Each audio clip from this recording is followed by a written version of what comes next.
Hey everyone, welcome to Watch Complications. I'm Brian. In this video, I am going to review the Tudor Black Bay Ceramic. I picked this up a few weeks ago at my local authorized dealer, and all in all, it's an excellent watch. I looked on YouTube to see how many reviews are out there. The watch came out a little over a year ago, back in early 2021. And so most of the reviews on this are around a year old, give or take. And this is one of these watches that has been extremely popular, apparently. And even a year later, I've interacted with a lot of people in different watch groups and in person as well. People that are still waiting to get their hands on one of these. They're either on lists or multiple lists or just waiting on that call from the AD. So it's a watch that's garnered a lot of interest, a lot of people after it. So why not get into the details of the Black Bay Ceramic here at Watch Complications? Let's go.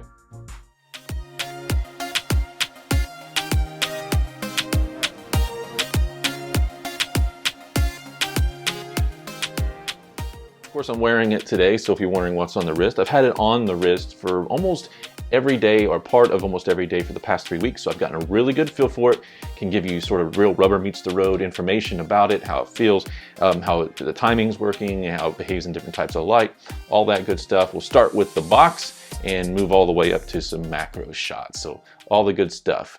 If you have a moment, if you like what you see here, consider subscribing so you can stay up to date with all the stuff across the channel. Check out my website, watchcomplications.com. You'll find info in the description below about links to everything, including the blog post that will accompany this review if you want to look at a few more photos and some textual information about the watch and a list of specs and all that stuff. There's other fun stuff on the channel to check out. You can become a member for a small price and buy me a cup of coffee a month. There's super thanks, and I got my merchandise store for my brand, 10-6 watches, and of course Watch Complications merch. I know you want to look at it. Let's flip the camera. So real basics here with the box. If you're watching the video, you've probably seen the Tudor box before, but real simple idea. It's got some foam on the inside.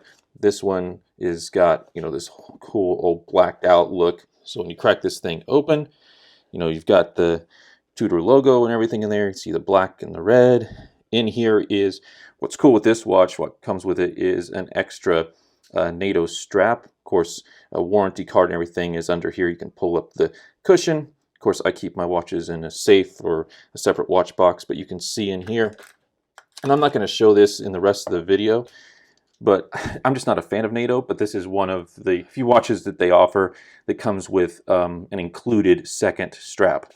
So it's a cloth, sort of NATO style. It's got the buckle on it. I'll say more about the buckles here in a little bit. This has the sort of muted gray stripe down the middle and black on the sides. So that's one other cool thing with this watch, but pretty simple box. Okay, I'm going to show you this on the wrist first so you can get an idea of what this looks like. I have about a 7¼ inch wrist, so about 19 centimeters, and you can see this looks about perfectly sized. 41 millimeter is sort of the sweet spot for me in terms of sizes. I can pop out and you can see it even a little bit better from a distance. One other thing you'll notice is tons of reflection. Get to that point here in a little bit. I am always 100% upfront with you all, and you should just know I am not a Tudor enthusiast at all. I don't like any other watches put by the brand, from the Pelagos to the other Black Bay models. When I went in to get this, they had just gotten in one of the new Rangers. I got to look at that and try it on. They just don't have the look, or even with like the Ranger, did not have that in-person quality that I was looking for, would look for a watch to go into my collection. But this is a watch that if you're a non-Tudor person could bring you to the brand. It could be the one you have in your collection. And I think that's the case for me. I'll elaborate on that more throughout the review. But for example, I absolutely dislike the snowflake hand. But it works here because everything else is balanced and muted so that it doesn't sort of look out of place as much. So if you're like me and you're not necessarily a Tudor fan and you're generally skeptical about most of the stuff they've got, well, this is the one that you should take a look at if you're in that same category. The Black Bay Ceramic, the reference on this is M79210 CNU-0001. Fancy thing. We just call it the Black Bay Ceramic. It's 41 millimeter. I measured 41.3 millimeter. It's got a staggering height though, 14.65 millimeter, and an extensive 50 millimeter lug to lug. The lug width is 22. It tapers down to about 18 at the clasp, even smaller if you went all the way to the tip here, but really where it connects to the clasp about 18. But the clasp itself, depending on where you're measuring it, is between 20 and 22 millimeter. And the weight is 106.6 grams on this hybrid leather rubber strap. All right, pop this off the wrist so we can get a better 360 view of the watch. The case is a matte black microblasted ceramic. The main portion of the case back is a 316L PVD coated steel. So obviously if it's going to have more direct interaction with a tool or usage, it's better probably to have this PVD steel as opposed to the ceramic. Same goes for the crown. It's also PVD steel. And again, that makes sense in terms of the practical use and interaction with the watch. Crystal is sapphire. It's got a domed crystal, gives it that sort of vintage look as it kind of sits a little bit above the bezel, which is also ceramic. The crown screw down, as I mentioned, is PVD steel, and it has the relief of the Tudor rose. Yay, yay. Water resistance on this thing is 20 ATM. That's 200 meters, about 660 feet. It's a beautiful combination. Even though this is microblasted, it's got a matte look to it. The case does. You can see that the beveled edges are polished. I love that transition between the microblasted and the sides of the lugs in the case with that polish. This looks good. And then we've got sort of a sunburst brush look to the bezel. Now, the movement in this is spectacular. It's one of the reasons that this particular Tudor watch appeals to me. You can see it's blacked out there, which is an excellent quality to it. This is an in-house caliber for Tudor. It's the MT 5602-1U. So this 5602, it's in-house. It is a COSC certified chronometer. It also meets the criteria for METIS certification. I'll say a little bit more about that in a little bit. It's time only. I love that simplicity, hacking. Beat rate's 28.8, 25 joule, 70-hour power reserve. Warranty, 5 years. Price is about $48.25, so it's up there. It's a significant amount of money, and so a lot of the other Tudors are well below that line, so that's worth thinking about as well. But again, if this is the one Tudor that draws you to it and hopefully won't chop your head off, then this is the one. That dial, and this is so hard to photograph or video, the dial is beautiful, matte as well. It matches. It's got that muted gray writing on it. Looms good, that vintage tint to it. And the strap is this leather rubber hybrid. Also, as I showed with the box, it has the included NATO strap. Now, all elements of the clasps on both of the straps here, the deployant and also on the NATO with the keepers and the buckle, it's all 316L still with the PVD coating. So that's the specs, those are specs. But let's talk pros and cons. For those who have watched some of my other reviews, when I'm not doing watchmaking stuff on the channel, you know there are always pros and cons, and I'm always going to say what they are unfiltered. So what do I like about this watch? Why did I buy it? That's another thing, is the watches I review on this channel, this isn't just a sample thing. This isn't something just kind of moving through, going to someone else. I'd say, what, 95% of the watches that I've reviewed I've actually owned, or they're in my collection, or they are part of it for at least some amount of time. Maybe I might sell something, further down the road, but this is stuff I put my money into, and I'm going to say what I think about it. And none of them are perfect. And so let's talk pros. What I love about this, why did I buy it? I love the muted, subtle look. I don't have any other stealth watches. I do have a Christopher Ward 38 millimeter vintage Trident that's very muted. It's got, again, sort of that vintage look to it. It's got a black PVD case, but this takes it even a step further. Since this is a dive style watch, there's a lot more case to it. But the simplicity of the dial design, particularly on a Tudor / let's say the Rolex world, with the writing, I don't like the other models because there's just too much text on them. Having just the logo at 12 and just Black Bay Master Chronometer, not having the depth rating, not all the other information they could have written about this watch where they take up 5-6 lines of text, forget all that.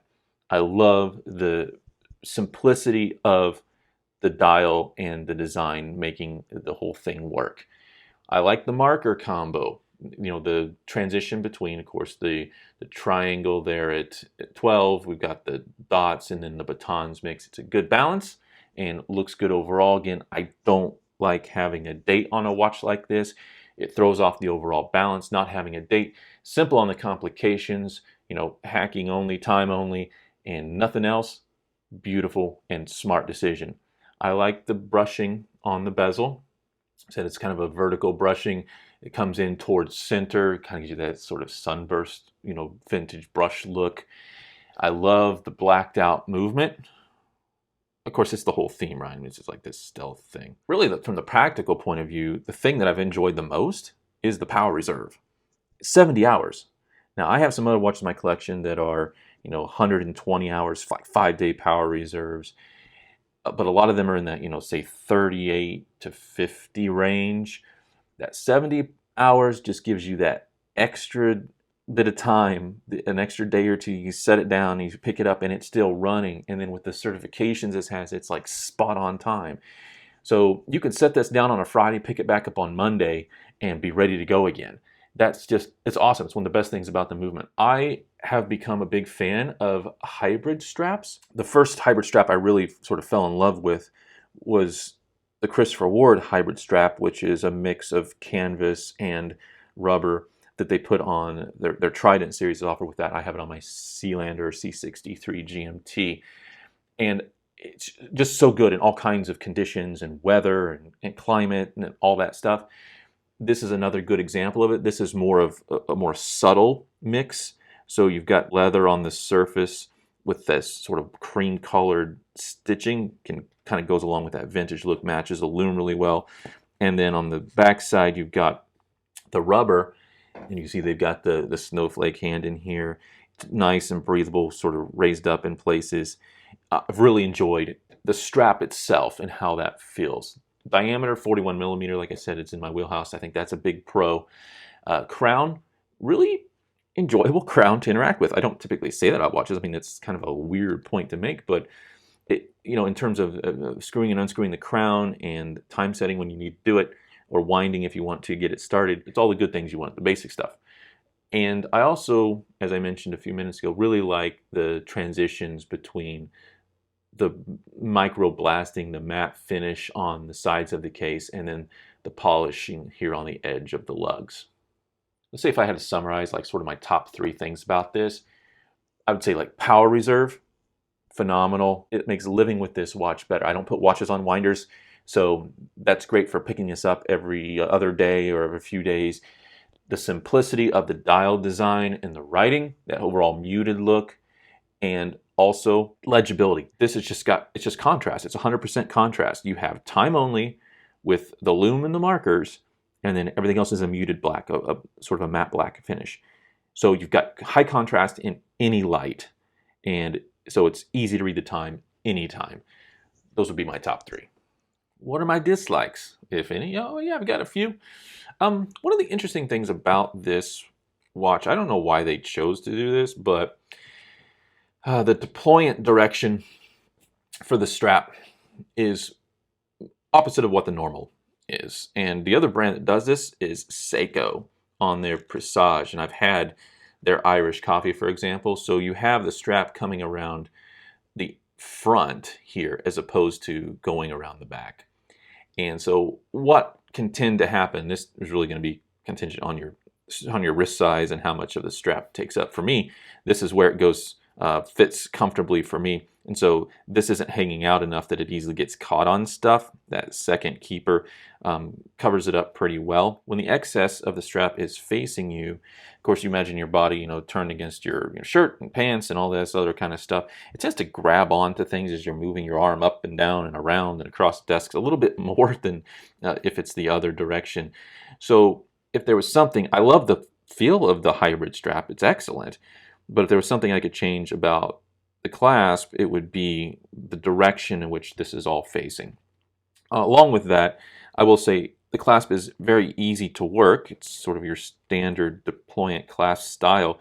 It's thin and a little bit sharpish here and there. The edges are very thin, very sharp. So I think a little bit more weight to it, or rounded edges would give it just that little bit extra level of comfort when interacting with it. In terms of the specs, the case sizes, it's 41 millimeter, but it feels bigger than that because, I mean, the height is substantial. It's almost 15 millimeters, so this thing is tall. You've got the bezel, you've got that high domed crystal, the case back, you know, so when you add all that together, now it does sit snug around the wrist a little bit more than what the height suggests, because that case back, of course, the way this is designed, similar to Rolex, is that sits down in the wrist, and so you're kind of left with a look that's actually from flush of the mid part of the case to the top. So it shaves a few millimeters off, right, of the height, the way it looks. But it is a substantial height, and then that lug to lug at 50 millimeter, you know, just a little bit shorter, a little bit more curved something. So you got to be okay with a larger feeling watch. And it is fairly heavy too. I mean, but this is a robust case, it's a robust movement. And so that's a little bit to be expected. I mentioned I am not a snowflake person. I really dislike the snowflake hand. I don't mind, you know, the diamond square, which way you're looking at it, right, on the second hand, the shape as it goes around. It's not I like something a little bit more to the point, to use a pun, when it comes to a hand. Why am I okay with it on this watch? I think everything else is so muted, including the lume that's used and just the combination of markers, is that I don't find it as annoying. I don't know how else to say other than that. I just don't find the snowflake hand as annoying on this watch. It utterly annoys me on like every other one. And so I consider it to be, given all the other pros of this watch, it's the one con I'm willing to particularly tolerate. And so that's what it is for me. The other sort of con for me is there's no AR, from what I can tell. There's a lack of anti-reflective coating, so it's hard, actually. You might see it from the video. It's a little bit easier on video, but if you're going to take a picture of this thing, it is hard to take a picture of this to like actually show the texture of the dial surface, because there is so much reflection, even in low light. This will pick up everything in the background when you're trying to photograph it. It is not as hard on the eyes. So what you see in pictures, whether it's on my site or here on the video or whatever, or looking across the web at non-stock photos, you know, wrist shots and watch groups and whatnot, you got to see it in person to really fully respect it, because it doesn't have that level of, let's say, annoyance with how much it reflects images and the ceiling or the walls or the windows or everything else going on around you. It's a lot more tame to the eye than what's going to come across on camera. But I wish there was a little bit more or some anti-reflective coating on the crystal. But as I said, I don't think there's any. Now, I want to throw 3 other pieces of information out there related to this watch. Two of them directly, one sort of indirectly. The indirect one is, there is a charity out there called Only Watch, where brands put out a one and only model of a particular watch they've made in a given year. They put it up for auction. I mean, it's a one-of-one piece, and so they go for, you know, high dollar count, and the money goes to charity. I think it's a good thing. And Tudor did one of this Black Bay master chronometer, but they used like it's a gunmetal color.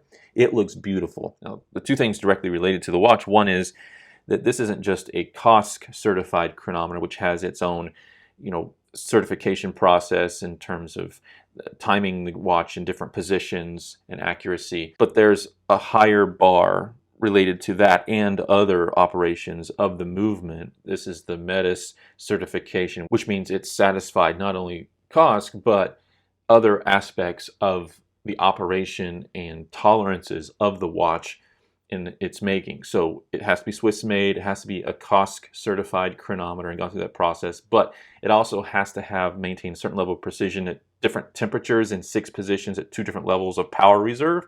That's when the watch is fully wound and at 33%. Another thing is it has to maintain a certain level of timekeeping precision following exposure to a magnetic field of a certain level, 15,000 Gauss is the level for this certification. What helps with that in a watch like this is that the hairspring, which is really the most susceptible component in a movement on the balance, is typically made of metal. Well, in this custom in-house caliber, it's made of silicone. Rolex does that in a lot of their watches nowadays, or other high-end brands are going with silicone hairsprings, which helps achieve that kind of rating. And So when you set the watch on your phone, it's not as likely to get magnetized or as magnetized. Has to be waterproof to a 20 ATM level and meet certain ISO standards. And then the other big thing, which I mentioned is a big pro for me, is the 70-hour power reserve. All of those things lead to this master chronometer certification, and also led to, there's another, we mentioned the Only Watch sort of charity auction event, but there's also GPHG, which is like an annual award show. We'll call it the Oscars of the watchmaking world. It's the Grand Prix. That's what the acronym actually starts with, the GP. Watchmakers and brands get together, and there's different awards, right, for different categories. And this won one of those awards in 2021. So it earned its due.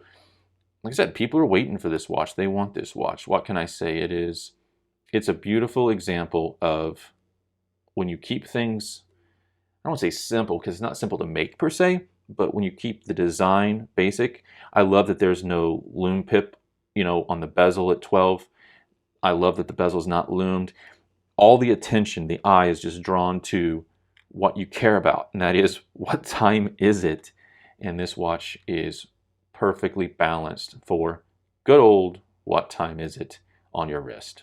I am very briefly going to throw this under the macro lens just so you can get a sense of the color of the writing and the loom, the quality detail, we'll say it, on the markers, a little bit about the brushing, and blasting on it. The quality here is what you would expect for the price point. I think it's probably a little bit better than some of their other work. Hopefully you'll be able to see some of that matte texture on the dial, this view. I said the reflection on this is insane, particularly up close. This is actually the first time I've looked at it up close under the macro lens. You see we've got still surrounds on the markers. The gray, that darkish gray, is also what the minute track is printed with around the edge, along with the writing Black Bay chronometer. It's got the logo up there. You can see that brushing here on the bezel. I like that the bezel's pretty thin, and the action on it is great. I guess I didn't mention anything about that, but unidirectional bezel, very good and accurate. Flip this around. See the movement going way out there. Again, I love really good bridge work. Really cool when it's done in black. Of course, that's sort of more out of the ordinary, but you look at this 25 jewel in-house movement. I'm not going to take the strap off and apart, so you just have to make do with, you can see the balance in there. Silicone hairspring. Again, on the back, they've kept the writing simple. It just says basically Tudor manufactured caliber. They just want you to know, hey, this is ours. This isn't a modified ETA like is what goes into most of their watches. And you can see here where the leather layer is stitched on, which meets the rubber on the back. So it's like a coating, a layer that goes on the top, and then it's stitched to the rubber. You can see the edge of where this leather strap sits into this recess in the rubber. So it's a piece of rubber and a piece of leather stitched together. So clasp.